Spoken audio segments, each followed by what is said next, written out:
Okay, so we talked about Alexander the Great. We've talked about the founding of Rome, and we also talked about the founding of Carthage. We also talked a little bit about Persia and Babylon and Assyria empires. So really, this gives us a picture of the greatest empires of the ancient Mediterranean world. So since we now have that basis, and also Egypt, of course.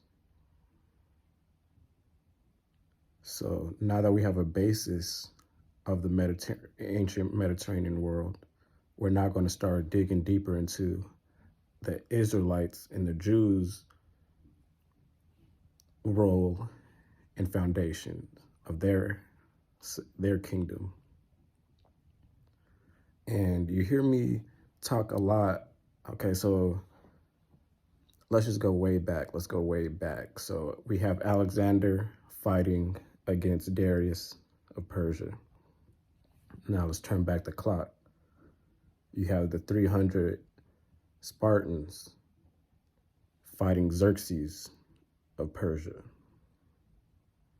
We're going to turn back the clock even more. Okay, now you have Cyrus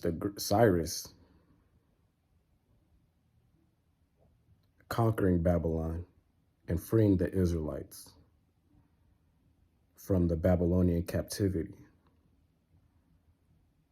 Okay, so Cyrus, Xerxes, and Darius, these are all of the same kingdom and same generations. So let's talk about the events that led up to Cyrus freeing these Israelites from Babylonian captivity. So let's go way, way back. But we're talking about Babylon, okay? And you hear me talk a lot about Atlantis. Atlantis was this civilization that, had people all over the world under its rulership, and then ultimately fell. So that sounds like a very similar story in the Bible, in Genesis, the Tower of Babel. In the Tower of Babel, you have this great, mighty civilization where all nations gather and built this tower to reach the heights of God. Okay, and also Mesopotamia, it's one of the things that's taught to us as, one of the founding civilizations, one of the first civilizations in the world besides Egypt. Okay, so already we know that the Mesopotamia civilization is very important to all life and civilizations. So you have this Tower of Babel where everybody's speaking the same language, but ultimately God breaks them up. Sounds very similar to Atlantis, okay? Another correlation with the Mesopotamia area with Atlantis is, okay, in Genesis, we get the story of the flood.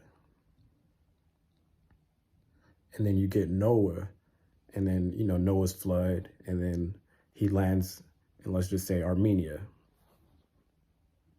and then starts life all over again after this great flood. But before Noah, you have this genealogy from Adam and Eve all the way to Noah, and then Noah all the way to Abraham, and then Abraham to King David to Jesus, Yeshua. Okay, but Noah lived hundreds and hundreds of years. He lived before the flood and after the flood. So really, if we look up Noah and where he was living and his genealogy, his ancestors before the flood, so Noah, Enoch, Methuselah, where were these people at? Where did they live before the flood? And a lot of these people lived in Mesopotamia pre-flood. Okay, so we can already tell right there that maybe Atlantis was in this area. I'm just putting two and two together because before the flood, Noah's ancestors lived in that area. And also how I said Egypt was a colony of Atlantis, and how I've also talked about how the Assyrians and Persians and Babylonians had conquered the lands of Israel and Egypt, then I'm sure that before the flood days, they had did the same thing. So that also shows how Egypt could have been this colony of Atlantis over there, Mesopotamia, Babylon, Iran, Iraq, Persia, Assyria. Okay, so this is just talking about pre-flood days where people were living 900 years, 600 years, 800 years. Noah lived before and after the flood, okay? So let's talk about this founding of this Israelite nation. So you have Noah, he lands in Armenia and repopulates the world, okay? And now you fast forward to Abram, which name changed to Abraham, and he is born in Ur of Chaldea, which is in this whole Mesopotamia region. And Ur was under the whole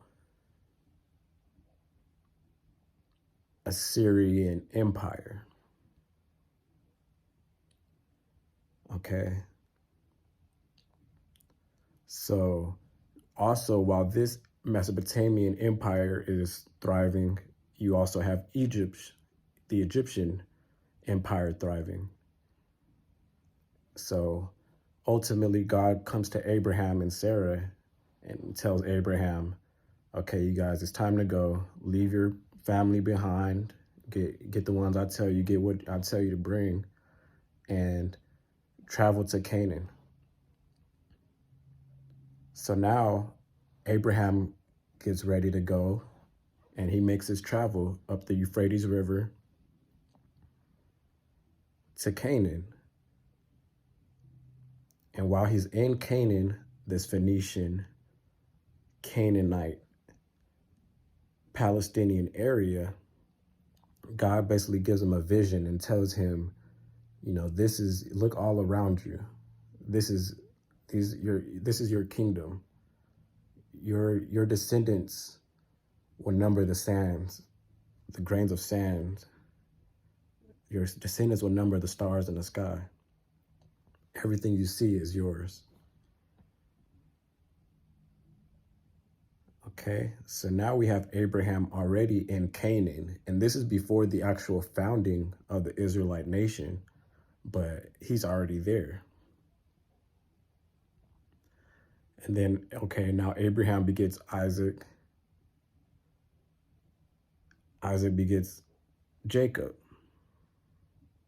Okay, Abraham, Isaac, and Jacob. So now you have Jacob, Abraham's descendants. Okay, so now Jacob and his people are in Canaan. And okay, his people are in Canaan. But eventually God tells them, you guys are going to have to go into Egypt now to get some food, because there was basically a plague. They were low on food. Okay. They were low on food in Canaan. So, and also, okay, Jacob's son is Joseph, one of the people that basically became king of Egypt. He was right up there with the Pharaoh. Okay, so by the time Jacob goes into Egypt, Joseph is already there in his inner workings, doing what he's doing to, gain his prominence. So this is how you get the founding of Israel. So Jacob, whose name turns into Israel, and his descendants end up going into Egypt for reasons of, getting some food. So, and then God tells them, settle in these lands, be fruitful and multiply in Egypt. So this is really how you get the story of Joseph, the king of dreams. And this is also how you get the growing of the Israelite nation, but also their first captivity in Egypt, which leads up to Exodus. Because at first Joseph was, their king, their prince under Pharaoh. But, after time went on, kings change, pharaohs change. And sometimes when that happens, the new pharaoh has a different view. Because by this time, Pharaoh's like, he sees Pharaoh sees the Israelites growing mighty. So these are God's blessings to the world, but Pharaoh sees them as a threat. So now, this leads up to the story of Moses. So now the Israelites are much more mighty. They're still now they're still in boundaries, they're still in captivity, but they're growing in strength, power, culture. Okay, so now you have Moses, the story how his mother put him in a river, and then Pharaoh's daughter had raised him. So now you have Moses in Egypt.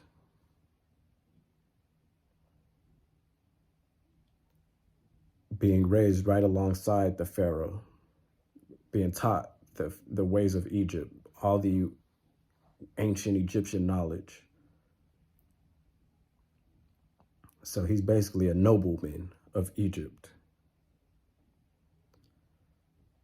Okay? And ultimately, Moses leads that exodus of his people from Egypt. Now it's time. Now it's time to go. So that's where you get the splitting of the Red Sea, that famous image of Moses parting the waters,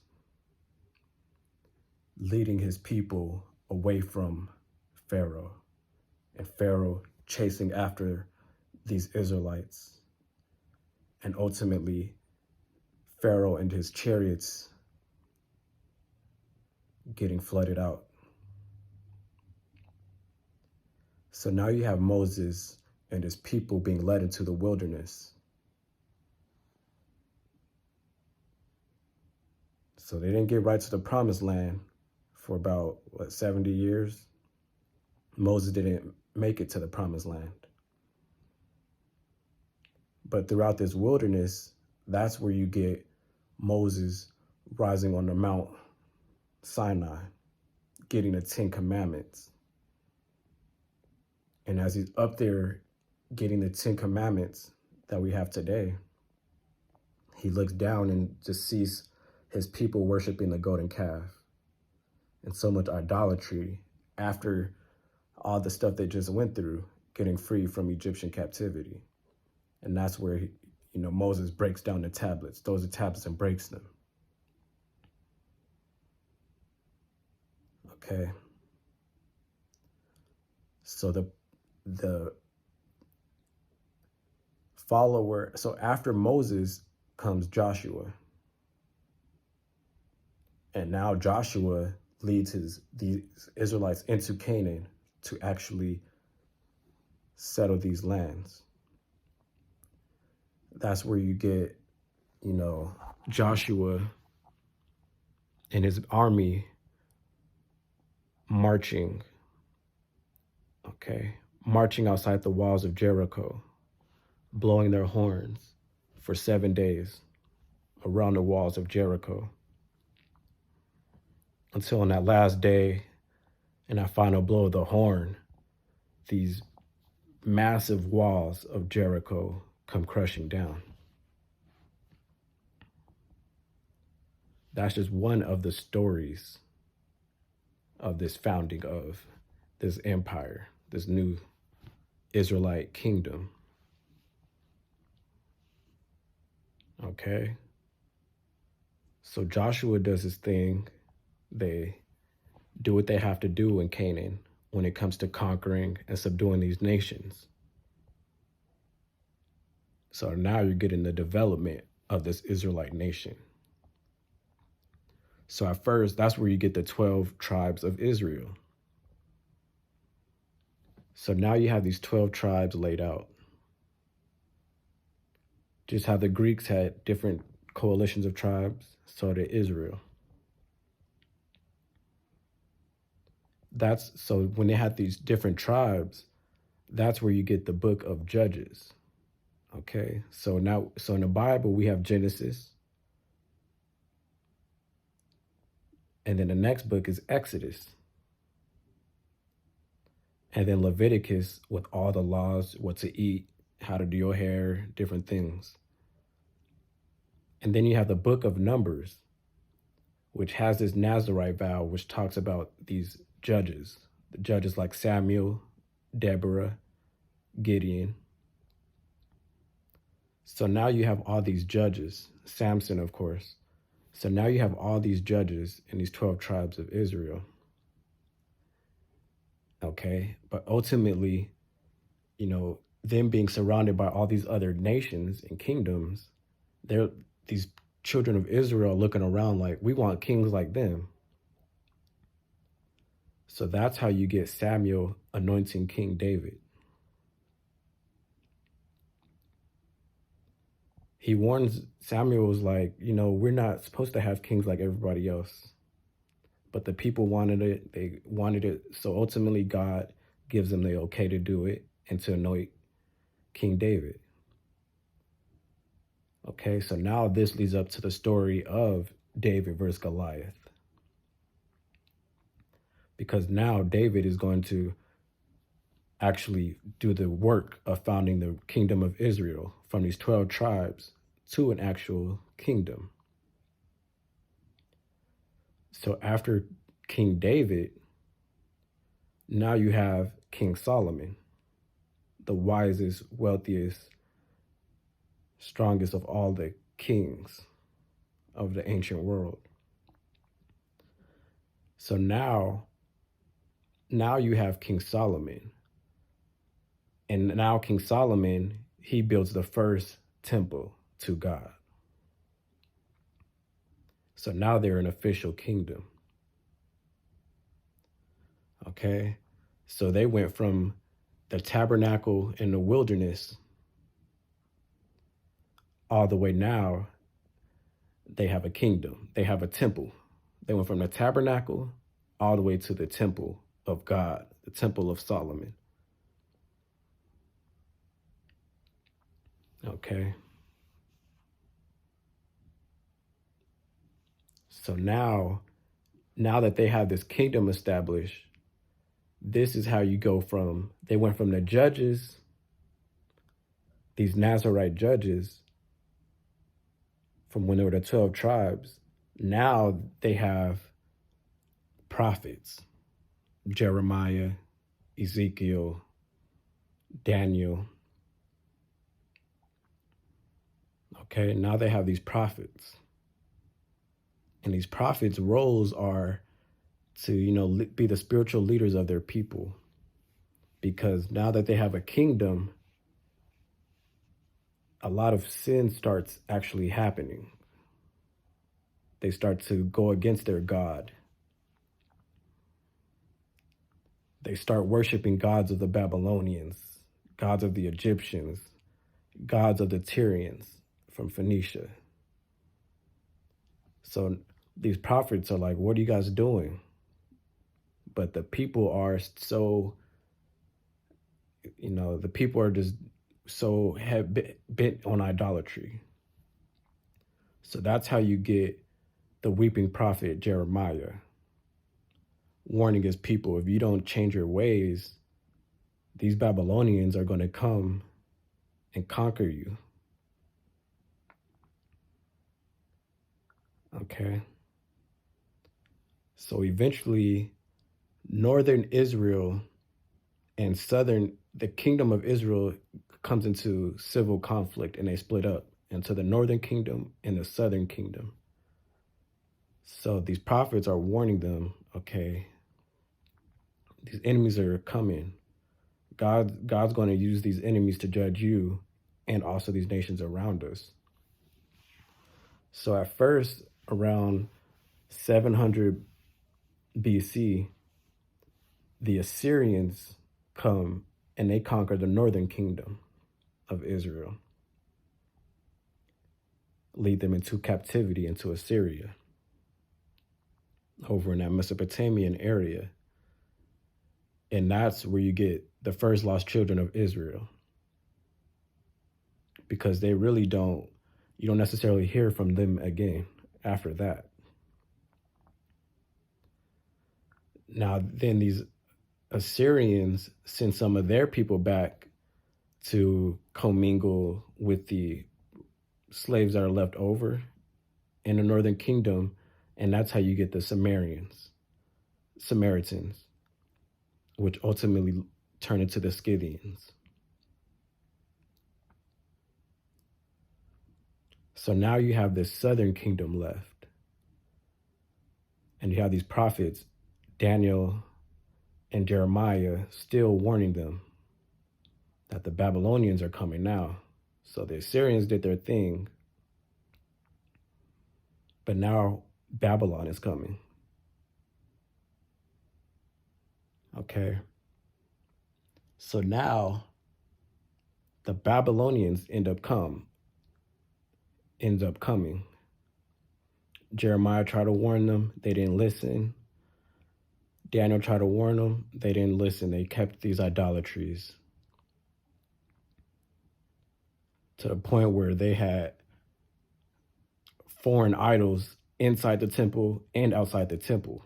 It was just so bad, to the point where there's no turning back. Okay. So now here comes Nebuchadnezzar and the Babylonians for the remnant, for the southern kingdom of Israel, which was supposed to be better than the northern kingdom, but they still fell to sin. So now Babylon comes and they take Jeremiah, they take all the royalty first as captives. So they take Jeremiah, they take Daniel, Shadrach, Meshach, and Abednego as captives. And that's when you get that destruction of the temple.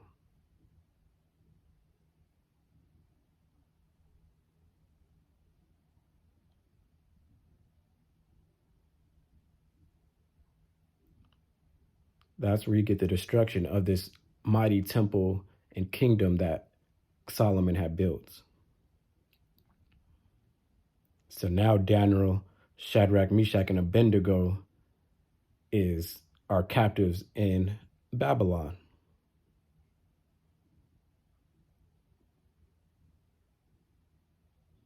So now this is about 500 BC. So the Syrians, 700 BC, the Babylonian captivity about 500 BC.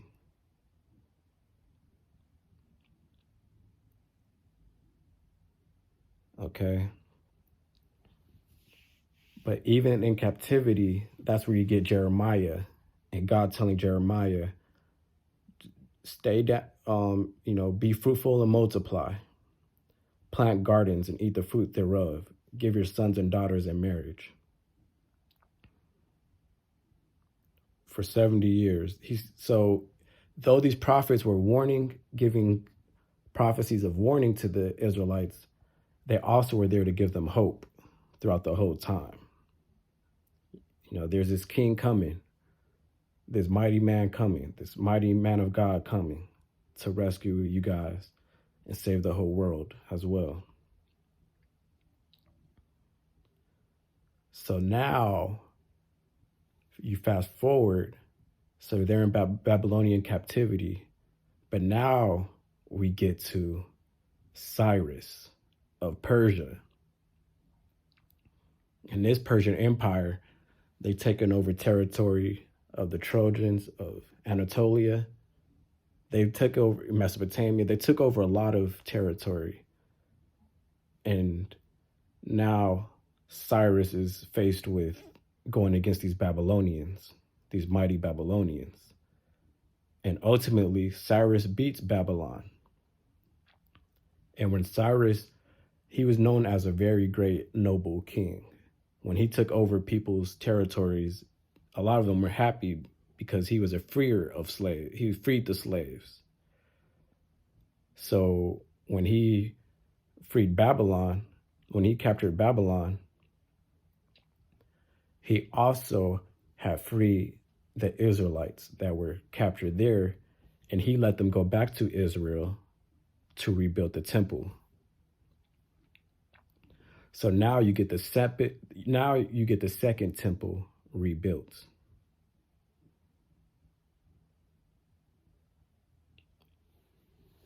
Now the lost children of Israel are allowed to return back to their kingdom, to their original lands, thanks to Cyrus the Great, who was really a warrior for God.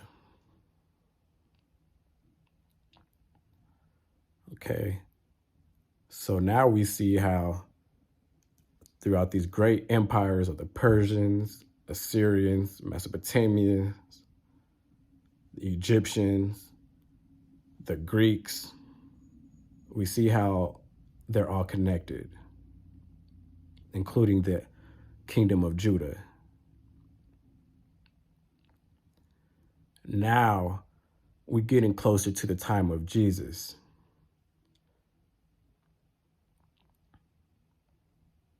Okay. So now you have this Persian Empire, Cyrus, that freed the Jews and allowed them to go back and rebuild the temple. But, to go back and rebuild the temple. And now that's going to lead up to Alexander versus Darius of Persia. Okay, so Cyrus, Xerxes, and then Darius of Persia. So just how, the pharaohs, some of them had change of hearts or just changing how they ruled things. Same as Cyrus, same as Xerxes. We know of Xerxes as, they at least portray him as a wicked ruler. Okay. So now you get to the stories of Alexander going against these Persians. And like I said in the previous videos, the Diadochi has split up after Alexander died. And that's how you get the Seleucid kingdom of Antiochus, which is in the Bible. And you also get, the Maccabees revolt. So the Israelite kingdom, after they were rebuilt that second time, there's still a lot going on with Egypt on their borders, Persia's on their borders, the Syrians on their borders, and also Rome turning into their empire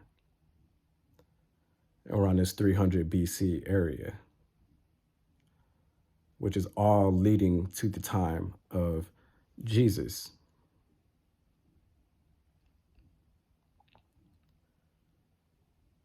So we fast forward a bit. Now you have Cleopatra and her fall. So now Egypt is gone out the picture. The Seleucid Empire is gone out the picture. So really, so now that leads up to the real, okay, and King Herod,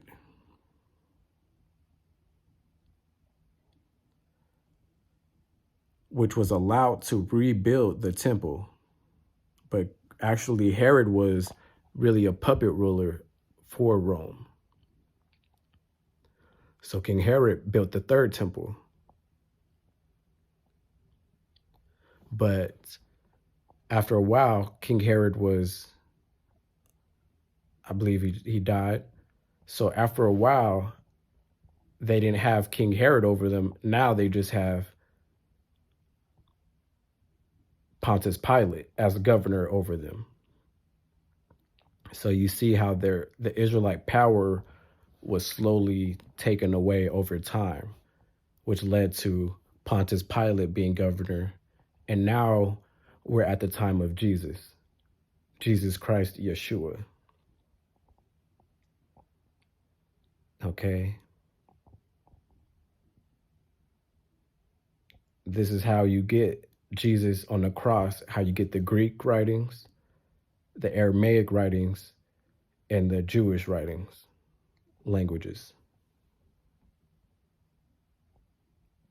on a cross. Okay. So we just went from Genesis to Exodus. We're from Genesis to Numbers. We're from Genesis to Exodus to Numbers, all the way to the New Testament. And now you have Jesus here.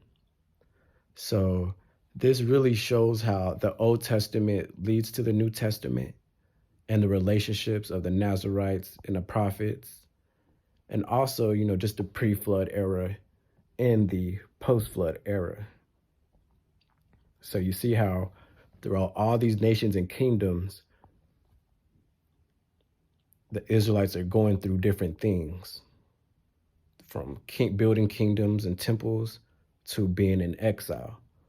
And this is how you get these amazing stories of the Bible, of prophets and kings and generals, David fighting against giants. This is how you get these amazing stories, which all leads up to Jesus in the New Testament. Jesus, Yeshua, this king that was prophesied by the great prophets hundreds of years before he was born. But they knew he was coming. And now he's here.